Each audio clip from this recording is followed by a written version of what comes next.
You are God, the living King. You are Christ, the risen Lord. You're praised by the redeemed. You are worshipped and adored. You're the great eternal wonder. You're the Hello and welcome to Bells and Praise Radio. I'm Layla. And I'm Julisa. And today we're going to be talking about basketball in Boston and how it improves the community and serial killers in Massachusetts. All right, so first I'm going to give you some history about basketball. So basketball was invented by James Naismith in Springfield, Massachusetts in 1891 around December 1st. Within a few decades, the game began to get popular and throughout the United States as an indoor sport. He was 31 years old and he was a grad student when he created the sport, which kept players indoors during the wintertime because the sports that were popular were always outside during spring and summer. The game was established quickly and it grew very popular in the 20th century.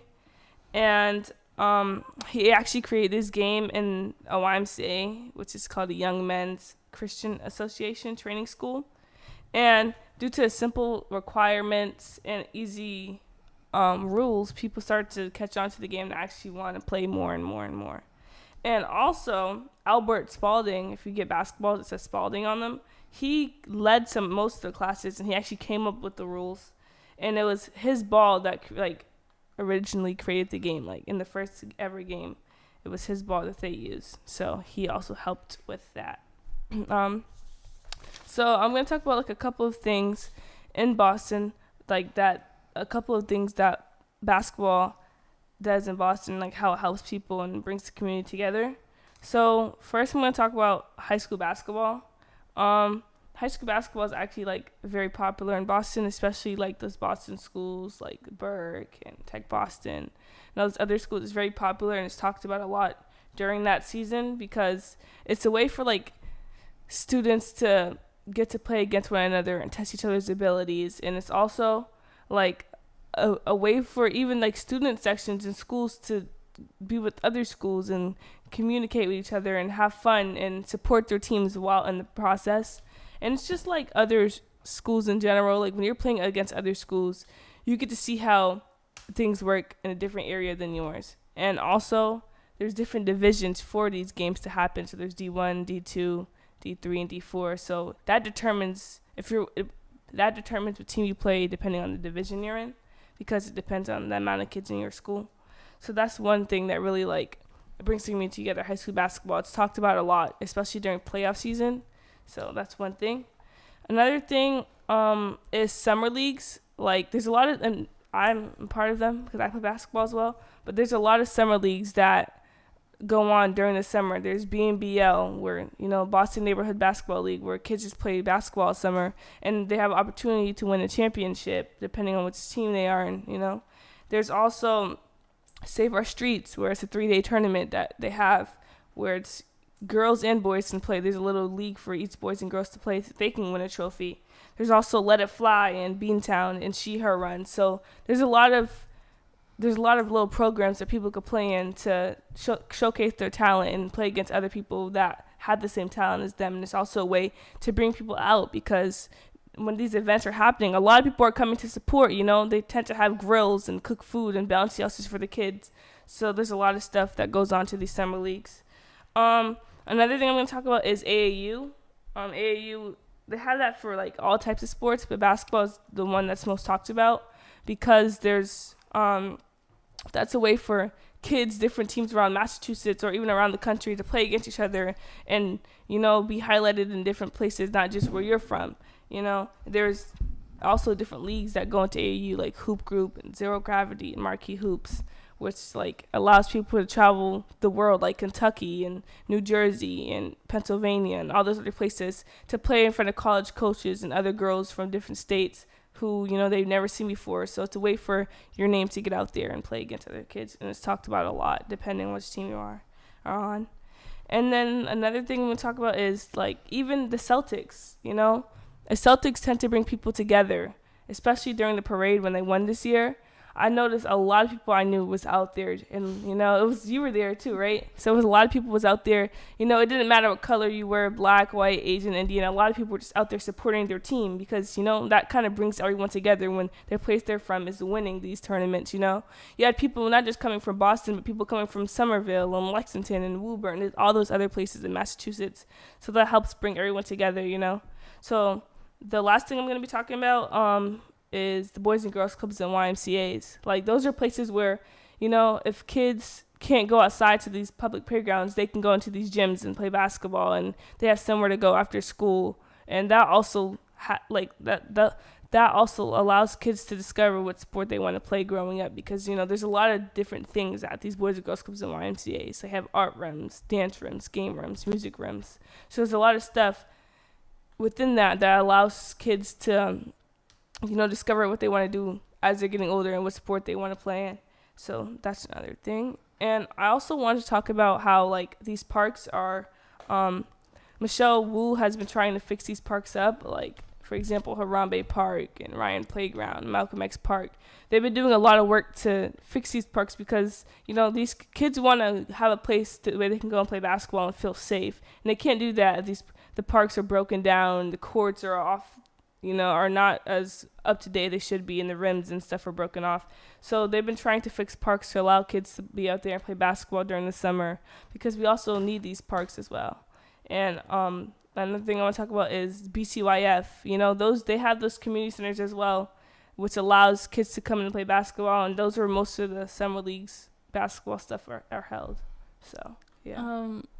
What made you get into basketball, and how old were you when you first got into it? What made me get into it is because everyone in my family plays. My mom and my dad played in high school. My brother was playing, and then I was always an active kid. I played soccer before I played basketball. I was always playing sports, so I just decided that's what I wanted to do, and I wanted to start playing basketball, so that's what I did. I just started playing around 4th grade. Wow, it's really young. Yeah, I started playing around 4th grade, so that was good. That's good. I don't have any more questions for you, but so those opportunities, they're only during the summer, or Oh no, these opportunities are year round. Depending if you play AAU or high school basketball, or even summer, there could be college coaches coming to watch you. Your coaches can be calling them. So these are year round stuff that you can do to play basketball, and this is how it brings the community together. Mm-hmm. And do you play for your school, or just? I didn't play for my school this year, but I'm playing for my school next year. I didn't try out, but I'm gonna play this year. And I play BNBL as well, and these summer leagues as well. Okay. In AAU. So I will be talking about 3, I think well-known serial killers in Massachusetts. So the first one I have is the Boston Strangler, which I think a few people know. So he murdered 13 women in the Boston area between June 1962 and January 1964. And the ages ranged from 19 to 85. They were found dead in their homes. Albert DeSalvo, I think is how you say it. He confessed to being the strangler, but they weren't confirmed until 2013, which is a long time. It's a long time. That's a big jump. So, yeah, and I didn't really get too much on what he did, but I wanted to dive deep into their personalities and what made them do these things. So, his personality showed. I got this from a trial. His personality showed that in a differentiated schizophrenic pattern, and he was highly insecure and craved attention. It's also possible that he suffered from undiagnosed neurological damage. And I think I got the last part from... Oh, no. I got this part from somewhere else. So it was in this other article that I got, but I don't really remember the name of it. But it said that psychopaths represent fewer than 1% of all adult males, but are estimated to commit 50% of all violent crimes, according to data presented by Choi. I guess he was one of the people on his trial. in his lecture, The Neuroscience of Real Life Monsters. And yeah, that's it for him. And then the second person I will be talking about is Gary Sampson. He wasn't really a serial killer, but he was a spree killer because there was a lack of a cooling period between his murders. So he started off like robbing banks, but I didn't get the date on this. I'm so sorry. But I think it was in 2000 and like the early 2000s, I think. But he took the life of 3 people in I did get the date, in Massachusetts and in New Hampshire in 1 week of 2001. And then he tried to turn himself in the day before of his first murder, but the call got disconnected. And then the next day, he carjacked and killed his first victim in part of Marshfield. And then before doing that to his next victim, the third day, he murdered his third victim in Pennacook, New Hampshire. And then that's when he called the authorities to turn himself in, and that's how he ended up going to jail and stuff. So he pleaded guilty and was sentenced to death. However, he was granted a new trial in 2011. And a psychiatrist called the government testified that Sampson did not have any, I don't know how to pronounce that, mitigating mental impairment. He was intelligent but violent, and I think I got this. And deeply antisocial with antisocial personality disorder. So I didn't really get the chance to really look into these people. And then the last person that I have is Tony Costa, the Cape Cod vampire, or Tony Chop Chop. Yeah, those are the names. And he killed up to 5 people in Truro from 1968 and 1969. He was known as the Provincetown hippie, and he was heavily on drugs, so he was a drug addict. And he was preying on transient women. I think he was dating these women as well. I have a book. This book. It's called Helltown. It's about him. It's like a really long book. But I would have more stuff if I read the book. I'm like only halfway in the beginning of it. But from what I've read, that he was heavily on drugs, and one of the girls he dated, he ended up killing her. I believe it's Sydney. But he killed these women, and the disappearance of these women weren't really worrisome, which is weird. But Antone, I don't know if it's Antony or Antone, but Tony Costa was fairly quick to jump into trouble and began showing signs of sociopathy early in his life. So now I'm just gonna get the definitions of these mental disorders. So sociopathy, I didn't get the chance to really do this before. It's a mental health disorder characterized by disregard for other people. Those with antisocial personality disorder may begin to show signs in childhood, but the condition can't be diagnosed until adolescence or childhood. Those with antisocial personality disorder tend to lie, break laws, act impulsively, and lack regard for their own safety or the safety of others. Symptoms may lessen with age. So as said with Tony, he was showing signs early of his life of this.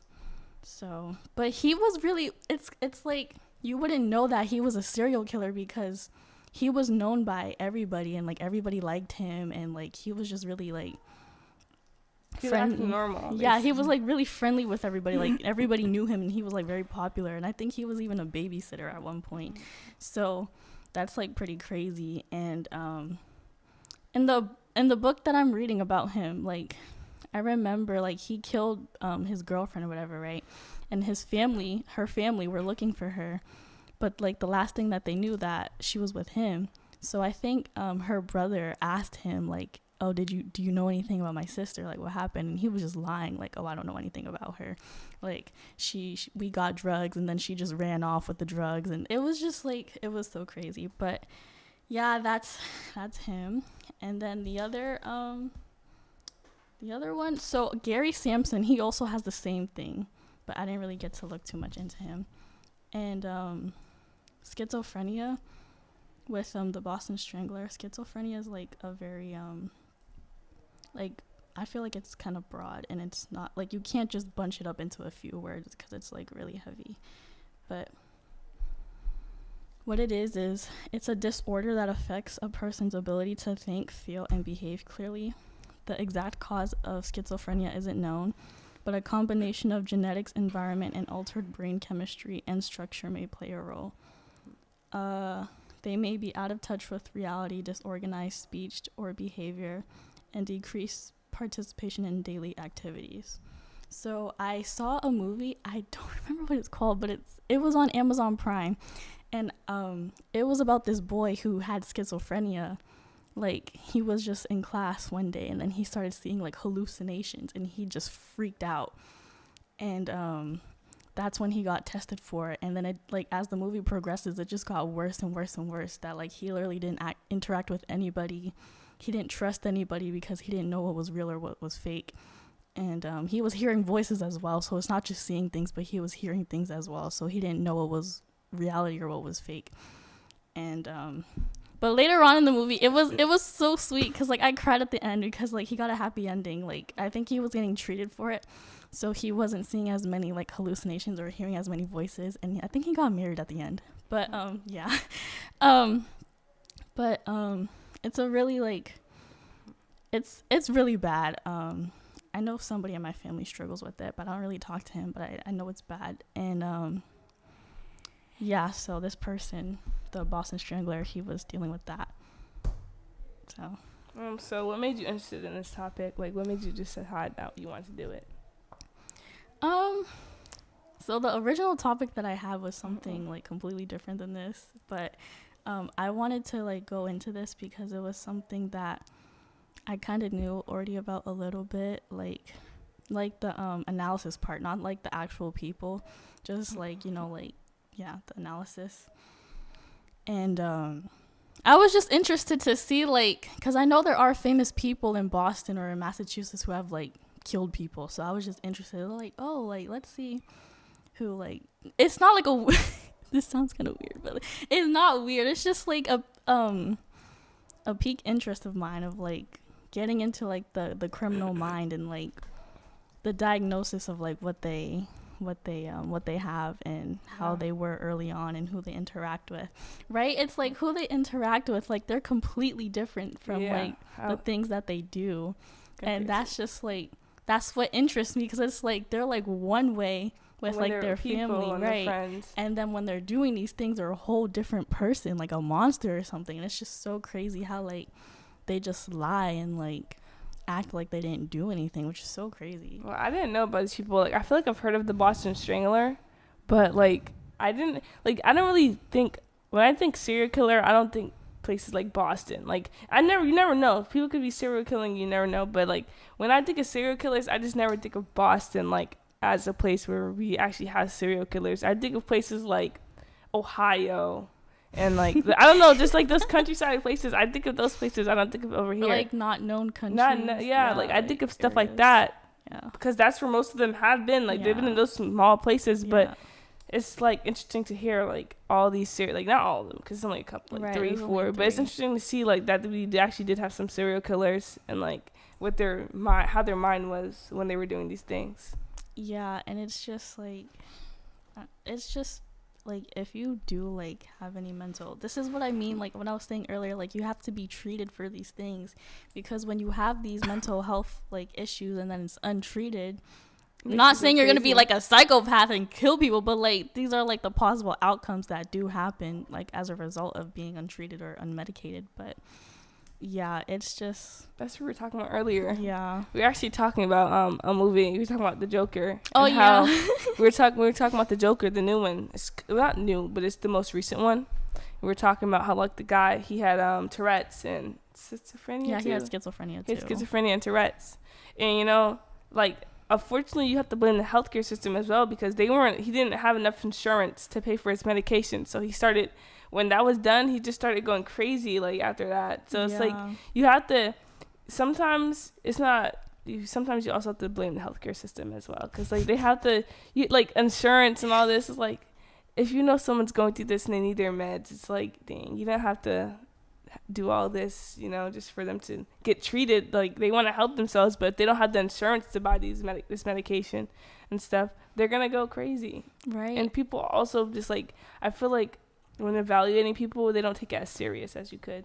Right. And I also think that like due to like the time period, not all of them, but like some of them were in like the 60s or stuff, like not a lot of medications were available at the time for them even to take. So I understand like they couldn't really get the help that they needed. I understand that part. Right. But I don't know, like I know there was also some like mental institutions back then, or like just starting. So it's just like, you know, like I feel like even though they didn't have the meds, they could have at least gotten something. I don't know. But I don't know if most of these, I think 2 of them, they all might be dead, but I know 2 of them are for sure, but they all might be dead. I'm not sure. But most of them got like the death penalty or something, or, you know. So that's good, because the victims, they all needed justice, and it's just like unfair how they were treated. But so how much of a role do you think like psychology and all this plays into like these serial killers killing? I would say like a heavy part, like a big chunk part of it, because it's not like, it wasn't like they did these things for no reason. Maybe they could, but like I don't think that they did it for no reason, like especially after being evaluated. Right. Like I think like because all these people have like suffered from something, and they all like went through something really bad, and that's not really an excuse to do these things, but what they like went through as like a kid or whatever, or like, you know, it's also inherited as well. Like you were saying, like with the Joker, like he got schizophrenia because his mom was a schizophrenic, and it's like these things are passed down from generations, and you may not even know, you know. So I think it's like a huge part that psychology plays into, and also like in trials, like you have a psychologist on the stand as well. So I think it's like a huge part. Well, you saying that about like the Joker and his mother passing down schizophrenia to him, it actually made me think about this movie. I forgot what it's called. I watched it with my dad, but it was this guy, and he had like another side to him. Like he had a evil side, and the evil side was like appearing and talking to him, and that made him kill people. Like he was normally targeting young couples and killing them, and then you know, he had that side of him. He was killing for a long time. He stopped and he started doing it again, and then I think his daughter had it. Wow. Like she had killed someone, but they didn't show her daughter having the side, but he could tell because he has it, if that makes sense. So he knew it was her, like automatically. Wow. I think it was a killing on her campus, and the way he knew it was her, by the way she was acting and stuff, he knew she had another side. Like he just knew, because that's what he grew up with his whole life. So he was trying to like fix it and, you know, protect her and stuff, but you can show how like that gets passed down from, you know, certain stuff gets passed down through the family, because he has it now. His daughter has it, and she has to deal with killing people. Like he doesn't like it, but his evil side is making him do it, if that it's makes not sense. funny. It's just like, so like it's just crazy how genetics work. Like, you know, like that's just so crazy, like how genetics really work. If stuff is just passed down, not just like, you know, skin color or like your hair, like mental stuff is passed down as well. Yeah. And it's just crazy. Do you know the name of that movie? No. What? No, I don't know the name of it. I'm gonna have to ask my dad. But yeah, it's just I should it's let just you watch it. yeah, it's just crazy how things just get passed down. And there was something else I was gonna say, and I forgot. But let me see. I think I had something find else I was gonna say. I forgot. I think I could find it. Hold right here. Let's see. Okay. I don't remember what I was gonna say. I forgot what I was gonna say.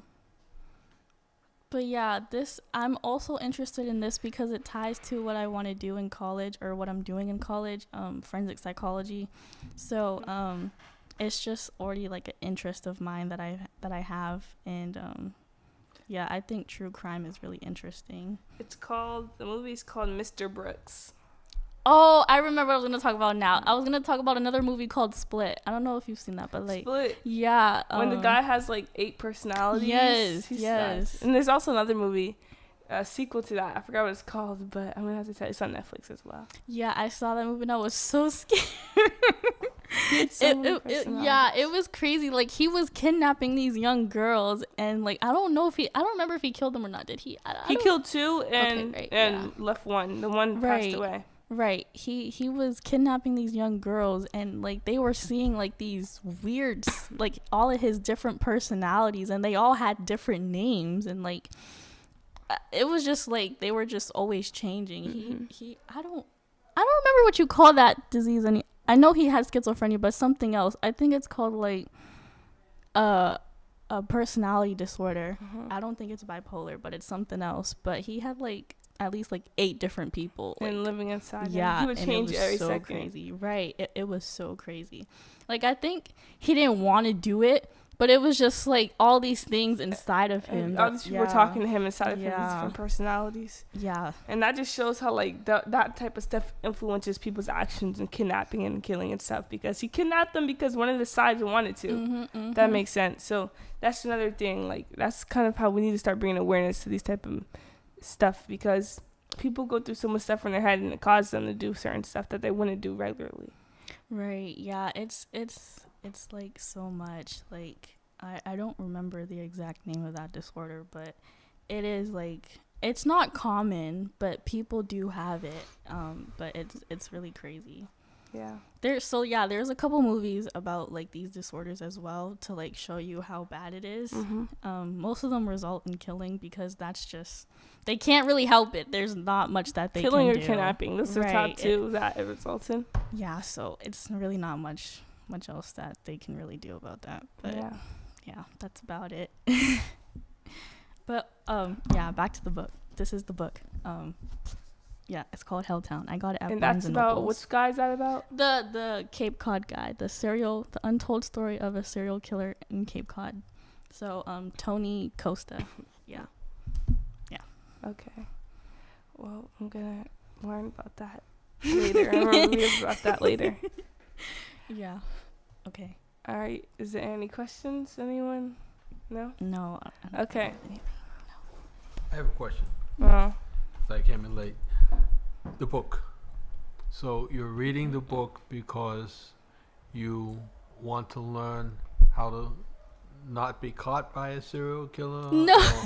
Or you're reading the book because you want to put what you've read in that book up against all the different people that you meet to see if anyone has the characteristics. So why are you reading the book? What are you learning? You're so funny. No, I got this last year when I was in Texas. I got this book because, like I said, of what I'm doing and like what I'm doing in school, and like the already like peak interest that I have in like this. I before this I was really into like true crime anyway, like yeah, right, like watching the documentaries and all that stuff. Like my grandmother, she watches what do you call that, Forensic Files? She's always watching that at night. No, I'm so serious. She's always watching that at night. She's always watching Forensic Files. I'm like, how does she fall asleep to this? Like, it's so but like I would always listen to like the stories, and I would just be like, wow, these people are crazy, like, you know. And it's just like interesting to like hear their family talk about them, or like whoever they interacted with to talk about them, and be like, oh, I didn't know they were like this, I didn't know they had this personality. But it's just like, you know, like people, these type of people are two-faced, so what you see is not always what you get. Yeah. So, you know, but I got this just because I didn't know like there was a Cape Cod killer, and I was just like, wow, this is in Massachusetts. So that's what I'm saying. You don't really hear about like these people killing people in Massachusetts and Cape Cod, right? Maybe New York, but not these like small places. I feel like those happen in bigger states, and it's always like attended audience that people want to go to, you know, right? And if I'm not mistaken, do not quote me on this, but I think the guy, if he didn't write the book, then he's like telling his perspective in the book, so that's also why I'm interested on it. What chapter are you in? I'm on, I think it's, what is that, the third chapter. I'm on the third chapter. So in the past 2 chapters, he already talked about like killing his girlfriend, and how and there's actually pictures too of like the victims, and like wait, so did. It's his perspective? Yeah, So it's like. do you think he was probably writing it down in like journals? So I've heard like some serial killers Right? write it I down in don't know if journals that's and what stuff, he actually. and then on someone the found first it because I've page- heard of that. On the first page, if I'm not mistaken, I think he talked about that. Like, oh no. Hold on. No, I You're got not it, looking at the guys. pictures. No, I'm not looking to know because of what I just said. Like, he was writing it down. Like, okay, yeah. Tony Costa then typed his name on the title page, yanked the leather belt of his prison-issued denims, and contemplated his next move. So, So he might have been writing it yeah, down. I think he wrote the book or like was like telling his story, which like she said, like people do that in prison. Like they always write down their side because they think they're not being justified. Like I know Charles Manson, I think he did that. Like he was like, oh, this isn't right or whatever. So like he was doing something, but yeah, something like that. I'm starting to ramble now because I'm getting excited. Well, I think that's it for today. It was a good Yeah. topic today. That's about it. So Well, thank you guys for listening. Come back tomorrow at 12 o'clock on Boston Praise Radio and TV. Thank you. see you guys tomorrow at 12. Bye.